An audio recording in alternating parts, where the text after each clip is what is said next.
ایک مرتبہ دو دوستوں کے درمیان گفتگو ہو رہی تھی کہ اسی دوران ان کے درمیان میں ایک بحث ہو جاتی ہے، اور بحث اس طرح ہوتی ہے کہ ایک دوست کہتا ہے کہ اگر آج موت آ گئی تو، اسی پر دوسرا دوست تھوڑا سا پریشان ہو جاتا ہے۔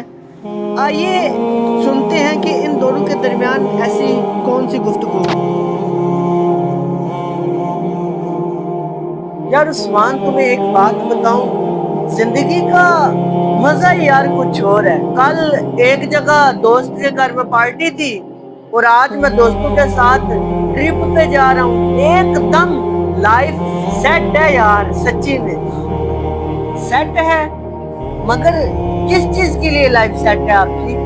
یار مستقبل کے لیے سب کچھ ہے، پیسہ ہے، دولت ہے، ایک اچھا گھر ہے، نام ہے، عزت ہے، اور انسان کو ان کے علاوہ کیا چاہیے ہوتا ہے؟ اور علی بھائی، آخرت کا کیا؟ آخرت کی تیاری کر لی آپ نے؟ یار پھر وہی لیکچر نہیں یار، بس ایک ویسے ہی سوال پوچھ رہا ہوں کہ اگر آج موت آ گئی تو ہر روز بھی تو ہم کسی نہ کسی کے جنازے کی خبر سنتے ہیں نا، کہ آج فلاں شخص فوت ہو گیا۔ اب وہ جوان لوگ بھی ہوتے ہیں، تندرست لوگ بھی ہوتے ہیں، زندگی میں بہت لمبی لمبی امیدیں لگانے والے بھی لوگ ہوتے ہیں۔ بس ایک اعلان کی آواز آ جاتی ہے کہ فلاں شخص فوت ہو گیا ہے۔ لیکن بعض دفعہ زندگی میں ایسے بھی ہوتا ہے علی بھائی کہ ہم اس شخص سے صبح صبح ملے ہوتے ہیں، لیکن 1 گھنٹے بعد 2 گھنٹے بعد ہمیں خبر مل جاتی ہے کہ فلاں شخص فوت ہو گیا ہے۔ لیکن عثمان، ابھی تو میں 25 سال کا ہوا ہوں، ابھی تو بہت وقت ہے، ابھی تو میں نے زندگی میں بہت کچھ کرنا ہے، اور تم کیسی باتیں کر رہے ہو؟ اسی لیے تو آپ سے پوچھ رہا ہوں کہ زندگی میں تو آپ نے بہت کچھ کما لیا، گھر کما لیا، پیسہ، دولت، عزت، نام، لیکن کیا آپ نے آخرت کے لیے عمل جو ہے وہ کما لیا ہے؟ آخرت کی تیاری کر لی ہے؟ علی بھائی قرآن تو کہتا ہے کل نفس ذائقۃ الموت، ہر جان نے موت کا مزہ چکھنا ہے۔ اب یہاں پر موت کے ساتھ کسی کا عمر کا کوئی تعلق نہیں ہے کہ فلاں شخص کی اتنی عمر ہوگی تو اس کو موت آئے گی۔ موت تو کسی وقت بھی آ سکتی ہے، ٹائم کی کیا گارنٹی ہے؟ موت نے کون سا آپ کو پہلے نوٹس بھیجنا ہے کہ آپ کو فلاں وقت میں فلاں دن میں موت آ جائے گی؟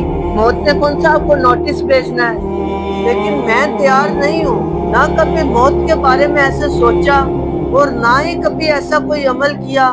میں تیار نہیں ہوں اس حوالے سے۔ علی بھائی پہلے میں بھی ایسا ہی تھا، نہ نماز تھی، نہ نیک عمل تھے، نہ رسول اللہ صلی اللہ تعالیٰ علیہ وسلم کے احکامات پر چلنے کا کوئی جذبہ تھا۔ میں بھی پہلے ایسے ہی تھا، لیکن ایک دن مجھے کال آئی اور پتہ کیا چلتا ہے کہ میرا فلاں کزن فوت ہو گیا ہے۔ اب وہ کزن میرا بہت اچھا دوست بھی تھا، اور وہ اپنی زندگی میں ہونے والے واقعات ایک کتاب میں لکھا کرتا تھا۔ ایک دن وہ میں نے کتاب کھولی تو اس میں لکھا تھا، اسی کزن نے لکھا تھا کہ میں کل سے نماز پڑھنا شروع کر دوں گا، میں کل سے فلاں نیک عمل کرنا شروع کر دوں گا۔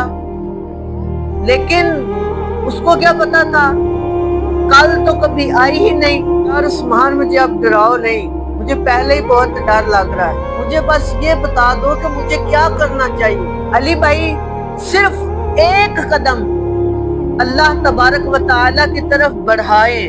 علی بھائی اللہ پاک تو ارشاد فرماتا ہے، میرے وہ بندے جنہوں نے اپنی زندگی میں اپنے پر زیادتی کی وہ اللہ پاک سے مایوس نہ ہو، مطلب ابھی بھی وقت ہے۔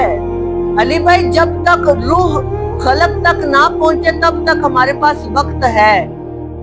جی ہاں میرے بھائی اور بہنوں، اگر آج موت آ جائے تو کیا ہم تیار ہیں؟ نماز، توبہ، حلال زندگی، رسول اللہ صلی اللہ تعالیٰ علیہ وسلم کے احکامات پر چلنے کا جذبہ، کیا ہم نے اپنی زندگی میں یہ روٹین جاری کی یا نہیں؟ اور یہی تو موت کی تیاری ہے، یہی تو آخرت کی تیاری ہے۔